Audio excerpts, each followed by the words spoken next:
ಮೊದಲಿಗೆ ಭೂಮಿ, ಇನ್ನೊಂದು 20 ನಿಮಿಷದಲ್ಲಿ ನಾನು ರೆಡಿಯಾಗಿ ಬೇಗ ಬೇಗ ದೇವಸ್ಥಾನದ ಹತ್ತಿರ ಬರ್ತೀನಿ, ನೀವು ಬೇಗ ಬೇಗ ಬನ್ನಿ. ಆಗ ಅಜಿತ್, ಸರಿ ಆಯಿತು. ಆಗ ಶ್ರವಣ್, ಬನ್ನಿ ಬಾವಾ, ಹುಷಾರು. ಅಕ್ಕ ಬೇಗ ಬಾ.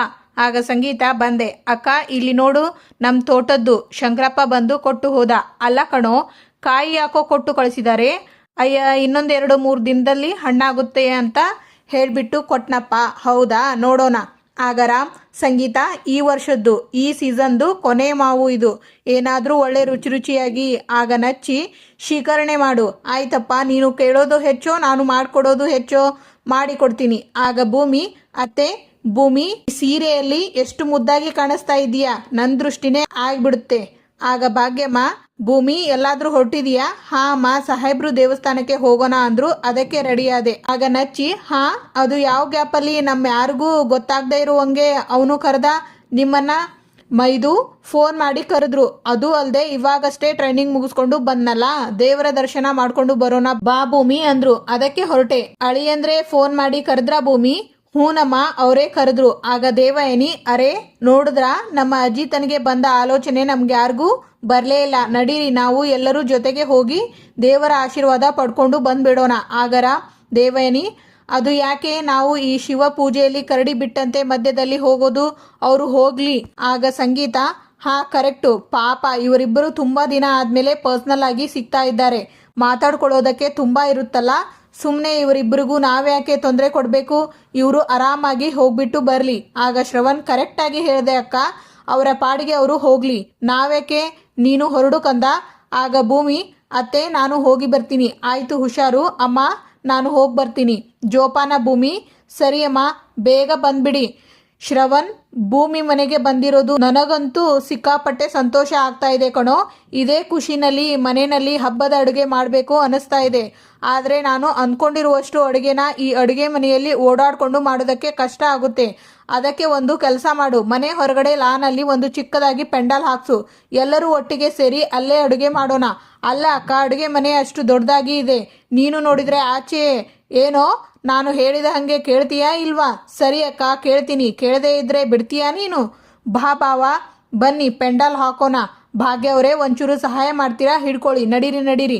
ಆಗ ಭೂಮಿ, ಸಾಹೇಬ್ರೆ ಬಂದು ತುಂಬ ಹೊತ್ತಾಯ್ತಾ? ಇಲ್ಲ, ಈಗಷ್ಟೇ ಬಂದೆ. ಏನು ವಿಷಯ ಅಂತ ಹೇಳಿದ್ರೆ ನಾನು ಹೊರಡ್ತೀನಿ, ಜಾಸ್ತಿ ಟೈಮ್ ಇಲ್ಲ. ಸಾಹೇಬ್ರೆ, ನೀವು ಭಾಗ್ಯಮ್ಮನ ಬಿಡಿಸಲ್ಲ ಅಂತ ಅಂದ್ಕೊಂಡು ಅಪಾರ್ಥ ಮಾಡಿಕೊಂಡು ಬಿಟ್ಟಿದ್ದೆ. ಅದಕ್ಕೆ ಅವತ್ತು ಟ್ರೈನಿಂಗ್ ಸ್ಕೂಲಲ್ಲಿ ಬಾಯಿಗೆ ಬಂದಂಗೆಲ್ಲ ಮಾತಾಡಿ ನಿಮ್ಮ ಮನಸ್ಸಿಗೆ ನೋವು ಮಾಡಿಬಿಟ್ಟೆ. ದಯವಿಟ್ಟು ನನ್ನ ಕ್ಷಮಿಸಿ. ನಿಮ್ಮ ಮನಸ್ಸು ನೋವಾಗೋ ರೀತಿ ನಾನು ಮಾತಾಡಿರೋದು ನಿಜಾನೇ. ಅದನ್ನು ಲೆಕ್ಕಿಸ್ದೆ ನೀವು ನನ್ನ ತಾಯಿನ ಬಿಡುಗಡೆ ಮಾಡಿಸಿ ಕರ್ಕೊಂಡು ಬಂದ್ರಲ್ಲ, ನನಗೆ ತುಂಬಾ ಖುಷಿ ಆಯಿತು ಸಾಹೇಬ್ರೆ. ಇದನ್ನು ಹೇಳೋದಕ್ಕೆ ಇಲ್ಲಿಗೆ ಕರೆದಿದ್ದ?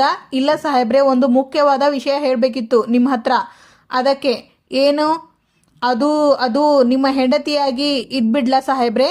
ಆಗ ನಿಮ್ಮ ಅಮ್ಮಂಗೋಸ್ಕರ ವಿಧಿ ಇಲ್ಲದೆ ನಾವಿಬ್ಬರು ಒಟ್ಟಿಗೆ ಇರಬೇಕಾಗಿ ಬಂತು. ಈಗ ನಮ್ಮಮ್ಮನ ಸರದಿ ಸಾಹೇಬ್ರೆ. ನಮ್ಮಮ್ಮ ಯಾವಾಗಲೂ ನಿಮ್ಮ ಬಗ್ಗೆ ಮಾತಾಡ್ತಾನೆ ಇರ್ತಾರೆ. ನನ್ನ ಅಳಿಯ ಹೀಗೆ, ನನ್ನ ಅಳಿಯ ಹಾಗೆ ಅಂತ. ಅಳಿಯನ ಪಡೆಯೋದಕ್ಕೆ ಪುಣ್ಯ ಮಾಡಿದ್ದೆ ಅಷ್ಟೇ ಅಲ್ಲ ಕಣೆ ಭೂಮಿ, ಇಂಥ ಗಂಡನ ಪಡೆಯೋದಕ್ಕೆ ನೀನು ಅದೆಷ್ಟು ಜನ್ಮದ ಪುಣ್ಯ ಮಾಡಿದ್ಯೋ ಅಂತ ಹೇಳ್ತಾ ಇರ್ತಾರೆ. ಹಾಗೆ ಇರಬೇಕಾದ್ರೆ ನಾನು ಹೋಗಿ ನಮ್ಮಿಬ್ಬರದು ನಾಟಕದ ಮದುವೆ ಅಂತ ಹೇಗೆ ಹೇಳಿ ಸಾಹೇಬ್ರೆ? ಮಾಡದೇ ಇರೋ ತಪ್ಪಿಗೆ ಇಷ್ಟು ದಿವಸ ಶಿಕ್ಷೆ ಅನುಭವಿಸಿದ್ದಾರೆ, ಕೇಳಬಾರ್ದ ಮಾತೆಲ್ಲ ಕೇಳಿಸ್ಕೊಂಡಿದ್ದಾರೆ. ಈಗ ನನ್ನ ಅಮ್ಮನಿಗೆ ಸಾಂತ್ವನ ಹೇಳೋರು ಬೇಕು. ಇಂಥ ಸಮಯದಲ್ಲಿ ನಾನು ಹೋಗಿ, ನಾನು ನೀವು ನಿಜವಾದ ಗಂಡ ಹೆಂಡತಿ ಅಲ್ಲ, ನಾವು ಆಗಿರೋದು ನಾಟಕದ ಮದುವೆ ಅಂತ ನಾನು ಹೇಗೆ ಹೇಳಿ ಸಾಹೇಬ್ರೆ? ಒಂದ್ ವೇಳೆ ನಿಜ ಹೇಳಿದ್ರೆ ಅಮ್ಮನಿಗೆ ಮನುಷ್ಯರ ಮೇಲೆ ಇರೋ ಗೌರವನೇ ಹೊರಟು ಹೋಗಲ್ವಾ? ಸ್ವಲ್ಪ ದಿನಗಳ ಹಿಂದೆ ನಾನು ಎಕ್ಸಾಕ್ಟ್ಲಿ ಇದೇ ಮಾತುಗಳನ್ನ ಹೇಳಿದ್ದೆ.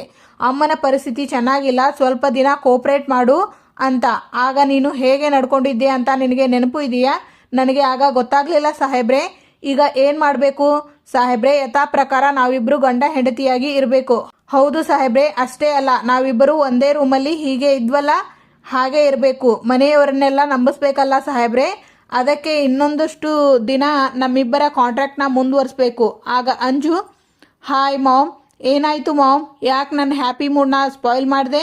ಆಗ ದೇವಯಾನಿ, ಹ್ಯಾಪಿ ಮೂಡ್? ಈಗ ಏನು ಕಡ್ದು ಕಟ್ಟೆ ಹಾಕಿದೀಯಾ ಅಂತ ಹ್ಯಾಪಿಯಾಗಿದ್ದೀಯಾ? ಅಲ್ಲಿ ನೋಡಿದರೆ ಆ ಟೀ ಅಂಗಡಿ ಅಜಿತ್ನ ಪರ್ಸ್ನಲ್ ಆಗಿ ಮೀಟ್ ಮಾಡಬೇಕು ಅಂತ ಹೋಗಿದ್ದಾಳೆ. So what? ಭಾಗ್ಯಮ್ಮ ಜೈಲಿಂದ ರಿಲೀಸ್ ಆದ್ರು, ಭೂಮಿ ಮನೆಗೆ ವಾಪಸ್ ಬಂದ್ರು, ಅದನ್ನ ನೋಡ್ಕೊಂಡು ನಮ್ಮಮ್ಮ ಏನು ಕಡ್ಲೆಕಾಯಿ ತಿನ್ಕೊಂಡು ಕೂರಲ್ಲ, ಏನಾದರೂ ಒಂದು ಮಾಡೇ ಮಾಡ್ತಾರೆ. ಅವರಿಬ್ಬರನ್ನು ಮನೆಯಿಂದ ಆಚೆ ಹಾಕ್ತಾರೆ ಅನ್ನೋ ಕಾನ್ಫಿಡೆನ್ಸ್ ನನಗೆ ಇದೆ. ಅಲ್ಲಿಗೆ ನಾನು ಕಷ್ಟಪಟ್ಟು ಹೊತ್ತು ದೊಡ್ಡದಾಗಿ ಬಿಲ್ಡಿಂಗ್ ಕಟ್ಟಿದ್ರೆ ನೀನು ಹೀಗೆ ಈಸಿಯಾಗಿ ಡ್ಯಾನ್ಸ್ ಮಾಡ್ಕೊಂಡು ಬಂದು ಮನೆಗೆ ಸೇರ್ಕೊಂತೀಯಾ ಅನ್ನು ಬಿಟ್ಟಿಯಾಗಿ. ಸೀರಿಯಸ್ನೆಸ್ ಅನ್ನೋದನ್ನ ಯಾವಾಗ ಕಲಿತೀಯ ಬೇಬಿ? ಛೇ, ಅವತ್ತು ಆ ಟೀ ಅಂಗಡಿ ಏನು ಹೇಳಿದ್ಲು, ಇನ್ನು 1 ತಿಂಗಳ ಮಟ್ಟಿಗೆ ಮಾತ್ರ ನಾನು ಈ ಮನೆಯಲ್ಲಿ ಇರ್ತೀನಿ, ಆಮೇಲೆ ಪೊಲೀಸ್ ಟ್ರೈನಿಂಗ್ ನೆಪದಲ್ಲಿ ಮನೆಯಿಂದ ಆಚೆ ಹೋದ್ರೆ ಇನ್ಯಾವತ್ತೂ ಈ ಮನೆಗೆ ಕಾಲಿಡಲ್ಲ, ವಾಪಸ್ ಬರಲ್ಲ ಅಂತ ಹೇಳಿದವಳು ಇವತ್ತು ಕೊಟ್ಲಲ್ಲ ಗ್ರ್ಯಾಂಡ್ ಆಗಿ ಎಂಟ್ರಿ. ಅಷ್ಟು ಸಾಲದು ಅಂತ ಟಿಪ್ ಟಾಪ್ ಆಗಿ ರೆಡಿಯಾಗಿ ಅಜಿತ್ನ ಮೀಟ್ ಮಾಡೋಕೆ ಹೋಗಿದ್ದಾಳೆ. ಏನರ್ಥ? We are missing something here mom. ಅದೇನಿರಬಹುದು ಅಂತ ನೀನೇ ಗೆಸ್ ಮಾಡು. ಗೊತ್ತಾಗ್ತಾ ಇಲ್ಲ. ಒಂದ್ ವೇಳೆ ಇಬ್ಬರು ಮನಸ್ಸು ಬದಲಾಯಿಸ್ಕೊಂಡ್ ಬಿಟ್ರಾ, ಗಂಡ ಹೆಂಡತಿಯಾಗಿ ಇದ್ಬಿಡೋಣ ಅಂತ ಡಿಸೈಡ್ ಮಾಡಿಬಿಟ್ರಾ? ಅದಕ್ಕೆ ಏನಾದರೂ ಈ ಪರ್ಸನಲ್ ಮೀಟಿಂಗ್ ಇರಬಹುದಾ ಅಥವಾ ಬೇರೆ ಏನಾದರೂ ಅಜೆಂಡಾ ಇರಬಹುದಾ? ಗಾಡ್, ನನಗೆ ಗೆಸ್ ಮಾಡೋಕೆ ಆಗ್ತಾ ಇಲ್ಲ. ತಲೆ ಸಿಡಿದು ಹೋಗ್ತಾ ಇದೆ. ಮಾಮ್, ನೀನು ಟೆನ್ಷನ್ ಮಾಡ್ಕೋಬೇಡ. ಅವರು ಹೋಗಿರೋದು ದೇವಸ್ಥಾನಕ್ಕೆ. ನನ್ನ ಗೆಸ್ ಪ್ರಕಾರ ನಾವು ಆಗಾಗ ಹೋಗೋ ದೇವಸ್ಥಾನಕ್ಕೆ ಹೋಗಿರ್ತಾರೆ. ಅವ್ರು ಏನು ಮಾತಾಡ್ತಾರೆ, ಅವರ ಮುಂದಿನ ಪ್ಲ್ಯಾನ್ ಏನು ಅಂತ ತಿಳ್ಕೋಬೇಕು ಅಷ್ಟೇ ತಾನೇ? ಎಸ್, ಮಫ್ತಿಯಲ್ಲಿ ಒಬ್ಬ CID ಆಫೀಸರ್ನ ಕಳಿಸೋಣ. ಯಾರೇ ಅದು? ನನಗೆ ಗೊತ್ತಿಲ್ಲದೆ ಇರೋರು? ಅಪ್ಪು. ಕರೆಕ್ಟ್. ನನ್ನ ತಲೆಗೆ ಯಾಕಿದು ಹೊಳಿಲೇ ಇಲ್ಲ? ಅಪ್ಪು ಆಪತ್ ಬಾಂಧವಿ. ಟೈಮಿಗೆ ಉಪಯೋಗಕ್ಕೆ ಬರ್ತಾಳೆ. ಐಸ್ ಕ್ರೀಮ್ ಕೊಡಿಸ್ತೀನಿ ಅಂತ ಕೆಲಸ ಮಾಡು ಅಂದರೆ ಮಾಡಿಬಿಡ್ತಾಳೆ. ಎಲ್ಲಿದೆಯೇ ಅಪ್ಪು? ಆಗ ಭೂಮಿ, ಸಾಹೇಬ್ರೆ ಏನಾದರೂ ಹೇಳಿ. ಆಗ ಅಜಿತ್ ಭೂಮಿನ ಹಗ್ ಮಾಡ್ಕೋತಾರೆ. ಆಗ ಅಪೇಕ್ಷಾ, ಅಯ್ಯೋ ಅತ್ತೆ ನೋಡಿದ್ರೆ ಅಜಿತ್ ಭೂಮಿ ಮಧ್ಯೆ ಏನೋ ಸರಿ ಇಲ್ಲ, ಏನೋ ಸಮಸ್ಯೆ ಇದೆ, ಅವರಿಬ್ಬರು ನಾವಿಬ್ರು ಚೆನ್ನಾಗಿದ್ದೀವಿ ಅನ್ನೋ ಥರ ಮಾತ್ರ ನಾಟಕ ಆಡ್ತಾ ಇದ್ದಾರೆ. ಅವರು ಏನು ಮಾಡ್ತಾ ಇದ್ದಾರೆ ಹೋಗಿ ಟೆಸ್ಟ್ ಮಾಡು ಅಂದರು. ಇಲ್ಲಿ ನೋಡಿದರೆ ಇವರಿಬ್ರು ಪತ್ತೆನೇ ಇಲ್ಲ ಅಲ್ಲ. ನಮ್ಮ ಅಜ್ಜಿ ಅಷ್ಟು ದೊಡ್ಡ ಮನೆ ಕಟ್ಸಿದ್ದಾರೆ. ಅಷ್ಟು ದೊಡ್ಡ ಮನೆಯಲ್ಲಿ ಜಾಗ ಇಲ್ವಾ ಇವರಿಬ್ಬರಿಗೂ ಮಾತಾಡೋದಕ್ಕೆ? ಅದನ್ನೆಲ್ಲ ಬಿಟ್ಟು ಇಷ್ಟು ದೂರ ದೇವಸ್ಥಾನಕ್ಕೆ ಬಂದು ಮಾತಾಡೋವಂಥದ್ದು ಏನಿದೆ ಅಂತ. ಓಹೋ, ಅಥವಾ ನಾನು ಡೌಟ್ ಪಡೋ ಹಾಗೆ ಅವರಿಬ್ಬರು ನಿಜವಾಗ್ಲೂ ಗಂಡ ಹೆಂಡತಿ ಅಲ್ವಾ? ಅವರಿಬ್ಬರು ಗಂಡ ಹೆಂಡತಿ ಅಲ್ಲ ಅನ್ನೋ ವಿಷಯ ಎಲ್ಲರಿಗೂ ಗೊತ್ತಾಗ್ಬಿಡುತ್ತೆ ಅಂತ ಅವರು ಇಷ್ಟು ದೂರ ದೇವಸ್ಥಾನಕ್ಕೆ ಬಂದು ಮಾತಾಡ್ಕೊಂಡು ಹೋಗ್ತಿದ್ದಾರಾ? ಹೇಗೆ? ಕಂಡು ಹಿಡಿತೀನಿ ಇವತ್ತು. ಎಲ್ಲಿ ಹೋದ್ರು ಇವರು? ಆಗ ಅಜಿತ್, ಅಪೇಕ್ಷಾ ನಮ್ಮ ಹಿಂದೆನೇ ಇದ್ದಾಳೆ ನೋಡು. ನನ್ನ ತಾಯಿಗೋಸ್ಕರ, ನಿನ್ನ ತಾಯಿಗೋಸ್ಕರ, ಅವರಿಬ್ಬರ ಸಂತೋಷಕ್ಕೋಸ್ಕರ ನನಗೆ ಇದೆಷ್ಟೇ ಕಷ್ಟ ಆದ್ರೂ ಪರವಾಗಿಲ್ಲ, ಈ ಕಂಡೀಷನ್ ಒಪ್ತಾ ಇದ್ದೀನಿ. ಸಾಹೇಬ್ರೆ, ಏನ್ ಗೊತ್ತಾ, ನೀವು ಆ ಟ್ರೈನಿಂಗ್ ಅಲ್ಲಿ ಇರ್ಲಿಲ್ವಲ್ಲ, ನನಗೆ ಒಂದೊಂದು ಕ್ಷಣನೂ ನರಕದ ತರ ಕಳೆದ್ಬಿಟ್ಟೆ ಗೊತ್ತಾ? ಅಯ್ಯಯ್ಯೋ, ಅಂತ ಸಮಯದಲ್ಲಿ ನಾನು ನಿನ್ನ ಜೊತೆ ಇರ್ಬೇಕಾಗಿತ್ತಲ್ಲ. ಛೇ, ನೀವು ಇದ್ದಿದ್ರೆ ಅದು ನರಕ ಆಗ್ತಿರ್ಲಿಲ್ವಲ್ಲ. ಅಬ್ಬಬ್ಬಾ, ಕಲ್ತ್ಬಿಟ್ಟೆ ನೀನು. ಆಗ ಅಪೇಕ್ಷಾ, ಅಯ್ಯೋ ಅಯ್ಯೋ ಅಯ್ಯೋ ದೇವ್ರೆ, ಇನ್ನೂ ನನ್ನ ಕಣ್ಣಲ್ಲಿ ಏನೇನು ನೋಡಬೇಕೋ. ದೇವಸ್ಥಾನ ಇದು, ಬುದ್ಧಿ ಇಲ್ವಾ ನಿಮಗೆ? ನಾನು ಸೂಪರ್ ಮಾರ್ಕೆಟ್ ಅನ್ಕೊಂಡಿದ್ದೆ. ಹೌದು, ನೀನು ಅನ್ಕೊಂತೀಯ. ಕಾಡ್ ಮನುಷ್ಯರಿಗೂ ಇರೋ ನಾಗರಿಕತೆನೂ ಇಲ್ಲ ನಿಮ್ಮಿಬ್ಬರಿಗೂ. ಅಪೇಕ್ಷಾ, ಆ್ಯಕ್ಚುಲಿ ನನ್ನ ಹೆಂಡ್ತಿನ ನೋಡಿ ತುಂಬ ದಿನ ಆಗಿತ್ತಲ್ಲ, ಸೊ ತುಂಬ ದಿನ ಆದಮೇಲೆ ಫಸ್ಟ್ ಟೈಮ್ ನೋಡಿದ್ದಕ್ಕೆ ತಡ್ಕೊಳ್ಳೋಕೆ ಆಗದೆ ಸ್ವಲ್ಪ ಎಕ್ಸೈಟ್ ಆಗಿಬಿಟ್ಟೆ ಅನ್ಸುತ್ತೆ. ಎಲ್ಲ ಅನ್ಕೊಂತೀಯ. ಅದೇನು ಅಂತ ನನ್ನ ತಮ್ಮನಾಗಿ ಹುಟ್ಟಿಟ್ಟೆಯೋ ನೀನು. ಅದು ಸರಿ, ನೀನೇನಿಲ್ಲಿ? ಈ ದೇವಸ್ಥಾನ ಏನು ನಿಮ್ಮಪ್ಪ ರಾಮಣ್ಣ ಕಟ್ಸಿರೋದು? ಯಾರೇನು ದೇವಸ್ಥಾನಕ್ಕೆ ಬರಲೇಬಾರ್ದಾ? ನಮ್ಮ ಅಪ್ಪ ರಾಮಣ್ಣ ಕಟ್ಸ್ದೇ ಇರೋ ದೇವಸ್ಥಾನಕ್ಕೆ ಶೂರ್ಪನಖಿ ಯಾಕೆ ಬಂದ್ಲು ಅಂತ ನನಗೆ ಗೊತ್ತಾಗ್ತಿಲ್ಲ. ಚೆನ್ನಾಗಿ ಮಾತಾಡೋದು ಕಲ್ತಿದ್ಯಾ ಕಣೋ. ಎಲ್ಲ ಇವಳ ಸಹವಾಸ ಮಾಡಿ ನಾನೇನು ಮಾಡಿದೆ? ಇದೆಲ್ಲ ಪಕ್ಕಕ್ಕೆ ಇಟ್ಬಿಟ್ಟು ನೀನು ಬಂದಿದ್ದು ಯಾಕೆ ಅನ್ನೋದು ಹೇಳಿಲ್ವಲ್ಲ. ದೇವರು ನೋಡೋಣ ಅಂತ ಬಂದೆ. ದೇವರಿಗೂ ಬ್ಯಾಡ್ ಟೈಮ್ ಬರುತ್ತೆ ಅಂತ ಗೊತ್ತಿರಲಿಲ್ಲ ಸಾಹೇಬ್ರೆ. ಭಕ್ತ ಪ್ರಹ್ಲಾದ, ಬೇಡರ ಕಣ್ಣಪ್ಪ ಬಿಟ್ರೆ ಇವರಿಗೆ ದೇವರ ಮೇಲೆ ಭಕ್ತಿ ಜಾಸ್ತಿ ಅನ್ಸುತ್ತೆ. ಕರೆಕ್ಟಾಗಿ ಹೇಳಿದೆ ಭೂಮಿ. ಏನು ಇಬ್ಬರು ಸೇರ್ಕೊಂಡು ನನಗೆ ಟಾಂಗ್ ಕೊಡ್ತಿದ್ದೀರಾ? ತುಂಬ ಲೇಟಾಗಿ ಗೊತ್ತಾಯ್ತಾ? ಚಿನ್ನ, ನಮಗೆ ಸ್ವಲ್ಪ ಕೆಟ್ಟ ಕಣ್ಗಳು, ಬಿದ್ದೋಗೋ ಲಕ್ಷಣಗಳು ಎಲ್ಲ ಕಾಣಿಸ್ತಾ ಇದೆ. ದೇವ್ರ ಹತ್ರ ಹೋಗ್ಬಿಟ್ಟು ಬೇಡ್ಕೊಳ್ಳೋಣ ಬಾ ಅಮ್ಮ. ಬಾ ಚಿನ್ನ. ಆಗ ಅಪೇಕ್ಷಾ, ಚಿನ್ನ ತಲೆ ಥೂ, ಮನೆಯಲ್ಲಿ ಹೋಗಿ ಆರಾಮಾಗಿ TV ನೋಡ್ಕೊಂಡು ಕೂತಿರ್ತಾ ಇದ್ದೆ. ನೋಡಬಾರ್ದೆಲ್ಲ ನನ್ನ ಕಣ್ಣಲ್ಲಿ ನೋಡೋ ಹಾಗೆ ಆಯಿತು. ಈ ಅತ್ತೆಗೆ ಬುದ್ಧಿ ಇಲ್ಲ, ಎಲ್ಲ ನನ್ನ ಕರ್ಮ. ಆಗ ಅಜಿತ್, ಹೇ ಏನಾಯ್ತು ಚಿನ್ನ? ನೀನು ಭಯಂಕರ ಗ್ಯಾಪ್ ಆಗಿ ಹೋಗಿದೆ. ಟ್ರೈನಿಂಗ್ ಕ್ಲಾಸ್ಗೆಲ್ಲ ಹೋಗ್ಬಿಟ್ಟು ಇಷ್ಟು ದಿನ ನಾನೇ ತಾನೇ ಮುಡಿಸ್ತಾ ಇದ್ದಿದ್ದು. ಈಗ ನಿನಗೆ ನೀನೇ ಮುಡಿಸ್ಕೊತಾ ಇದ್ದೀಯಾ? ಇದೇ ನನಗೆ ಸಿಟ್ಟು ಬರೋದು. ನಾನು ನಿನ್ನ ಜೊತೆ ಹೋಗು. ಸಾರಿ ಸಾಹೇಬ್ರೆ. ನೀನು ನನಗೆ ಸಾರಿ ಕೇಳಬೇಡ. ನೀವೇ ಹೂ ಮುಡಿಸಿ ಸಾಹೇಬ್ರೆ ಅಂತ ಕೇಳು. ನೀವೇ ಹೂ ಮುಡಿಸಿ ಸಾಹೇಬ್ರೆ. ಆಗ ಅಪೇಕ್ಷಾ, ಥೂ ಕರ್ಮ, ಇನ್ನೂ ಈ ಕಣ್ಣಲ್ಲಿ ಏನೇನು ನೋಡಬೇಕೋ. ಕರ್ದ? ಇಲ್ಲಪ್ಪ. ಹೌದು. ಯಾವಾಗ ಹೋಗ್ತೀಯಾನಾ? ಆ ಥರ ಯಾವಾಗ ಹೋಗ್ತೀಯಾ ಅಲ್ಲ, ಮನೆಗೆ ಯಾವಾಗ ಹೋಗ್ತೀಯಾ ಅಂತ ಕೇಳಿದ್ದು. ಹೌದು, ನಾನು ಈ ಹೂನ ನನ್ನ ಹೆಂಡತಿಗೆ ಪ್ರೀತಿಯಿಂದ ಮುಡ್ಸೋದನ್ನ ನೀನು ನೋಡ್ಕೊಂಡು ತಾನೇ ಹೋಗ್ಬೇಕು. ಯಾವುದೇ ಕಾರಣಕ್ಕೂ ಸಾಧ್ಯ ಇಲ್ಲ. ಅದನ್ಯಾಕೆ ನನ್ನ ಕಣ್ಣಲ್ಲಿ ನೋಡ್ಲಿ? ನಾನು ಮನೆಗೆ ಹೋಗಿರ್ತೀನಿ, ಬಾ ಹೋಗು ಹೋಗು ಮುಡ್ಕೋ ಅಂದೆ. ಹೋಗೋಣ್ವಾ, ನಿನ್ನ ಹತ್ರ ಸ್ವಲ್ಪ ಮಾತಾಡಬೇಕು ಬಾ. ಆಗ ಸಂಗೀತ, ಅಯ್ಯೋ ದೇವರೇ, ಇನ್ನೂ ಎಷ್ಟು ಕೆಲಸ ಬಾಕಿ ಇದೆ ಯಪ್ಪ. ಏನೋ ಮಾಡ್ತಾ ಓಡಾಡ್ತಾ ಇದೆಯಲ್ಲೋ, ಸರಿಯಾಗಿ ಕೆಲಸ ಮಾಡೋ. ಅಮ್ಮ ಸೊಪ್ಪು ಬಿಡಿಸಿದ್ದೆಲ್ಲ ಆಯ್ತಾ ಅಮ್ಮ? ಇದರಲ್ಲಿ ಪಾರ್ಥಿನಿಯಂ ಗಿಡ ಇರುತ್ತೆ, ನೋಡಿಕೊಂಡು ನಿಧಾನಕ್ಕೆ ಕಟ್ ಮಾಡು, ಬೇಗ ತಗೊಳ್ಳೋ. ನೀನು ಒಂದೊಂದು ಕಡ್ಡಿ ಇಟ್ಕೊಂಡಿದ್ದೀಯಾ, ಬೇಗ ಬೇಗ ಮಾಡೋ. ಅಯ್ಯೋ ತಾಳಕ್ಕ, ಅಯ್ಯೋ ಬೇಗ ಬೇಗ ರೀ, ಇನ್ನೂ ಎಷ್ಟು ಕೆಲಸ ಇದೆ ಗೊತ್ತಾ. ಅಯ್ಯೋ ದೇವಯಾನಿ, ಇವಳಿಗೆ ಸರಿಯಾಗಿ ಒಬ್ಬಟ್ಟು ಮಾಡೋಕೆ ಬರಲ್ಲ, ನೀಟಾಗಿ ಹೇಳಿಕೊಡು. ಸತ್ಯ, ನೀನೇನು ಮಾಡ್ತಾ ಇದೀಯಾ? ಪಟ ಪಟ ಅಂತ ಕಟ್ ಮಾಡಿ. ನೀನು ಒಂದು ರಾಶಿ ಕೆಲಸ ಇದೆ ಗೊತ್ತಾ. ತಗೋ, ಬೇಗ ಬೇಗ ಮಾಡು, ನನಗೆ ಇನ್ನು 5 ನಿಮಿಷದಲ್ಲಿ ಕಟ್ ಮಾಡಿ ಕೊಡಬೇಕು. ಭಾಗ್ಯ ಅವರೇ, ಬಿಸಿನೀರು ಕಾಯ್ತಾ? ಕುದೀತಾ ಇದೆಯಲ್ಲ, ಈಗ ಇದಕ್ಕೆ ಸ್ವಲ್ಪ ಹಾಕ್ಬಿಡೋಣ. ಬಟ್ಟೆಯಲ್ಲಿ ಬಟ್ಟೆಯಲ್ಲೋ ಶ್ರವಣ, ಬಟ್ಟೆ ಕೊಡೋ. ಇಲ್ಲಿ ಇನ್ನೊಂದು ಬೇಕಲ್ಲ, ಕೊಡೋ ಇಲ್ಲಿ. ಹಿಡ್ಕೊಳ್ಳೋದಾ? ಆಗ ಶ್ರವಣ್, ಅಕ್ಕ ಇದು ಇಷ್ಟು ಕೆಲಸ ಮನೆ ಒಳಗಡೆನೆ ಮಾಡಬಹುದು ಆಗಿತ್ತಲ್ಲ, ಈ ಮಳೆಯಲ್ಲಿ ಬೇಕಾ?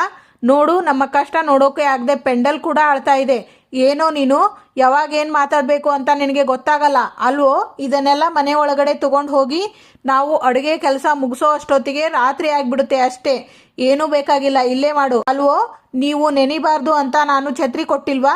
ಬೇಕಾದರೆ ತಗೋ ಇದನ್ನು. ಅಲ್ಲ, ಛತ್ರಿ ಹಿಡ್ಕೊಂಡ್ರೆ ಸೊಪ್ಪು ಬಿಡಿಸೋದು ಯಾವ ಕೈಯಲ್ಲಿ? ಹೌದು ತಾನೆ? ಮತ್ತೆ ಬಾಯಿ ಮುಚ್ಕೊಂಡು ಸೊಪ್ಪು ಬಿಡಿಸು. ಆಗ ಅಪೇಕ್ಷಾ, ಅಯ್ಯೋ ಅಯ್ಯೋ ಅಯ್ಯೋ, ಇದೇನಿದು? ಎಲ್ಲ ಇಷ್ಟು ದಿನ ಚೆನ್ನಾಗೇ ಇದ್ರಿ, ವಲಸೆ ಬಂದಿರೋರ್ ತರ ಮನೆ ಆಚೆ ಟೆಂಟ್ ಹಾಕೊಂಡು ಅಡುಗೆ ಮಾಡ್ತಾ ಇದ್ದೀರಾ. ಆಗ ರಾಮ್, ಏನಮ್ಮ ಮುದ್ದಿನ ಮಗಳೇ, ಇಷ್ಟು ದೂರ ಸವಾರಿ? ಅಪ್ಪ ಜಾಗ ಬಿಡಮ್ಮ. ಏನಪ್ಪ ನೀನು? ಮಗಳು ಬಂದಿದ್ದಾಳೆ, ಕಷ್ಟ ಸುಖ ಹೇಗಿದೆ ಏನು ಎತ್ತ ವಿಚಾರಿಸೋಣ ಅನ್ನದೇ ಯಾಕೆ ಬಂದಿದೀಯಾ ಅಂತ ಕೇಳ್ತಾ ಇದೀಯಾ ಈ ಅಮ್ಮನ ತರ? ಆಗ ಶ್ರವಣ್, ಹೋಗ್ಲಿ ಬಿಡಮ್ಮ, ನಾನು ಕೇಳ್ತೀನಿ, ಹೇಗಿದೀಯಾ? ಕಷ್ಟ ಸುಖ ಏನಾದ್ರೂ ಇದ್ರೆ ಹೇಳ್ಕೊ. ಮಾವ ನೋಡಜ್ಜಿ, ಇವರಿಬ್ರು ನನ್ನನ್ನ ರೇಗಿಸ್ತಾ ಇದ್ದಾರೆ. ಆಗ ಸಂಗೀತ, ಅಂಜು, ಏನಮ್ಮ ಅಂಜು ಇದು?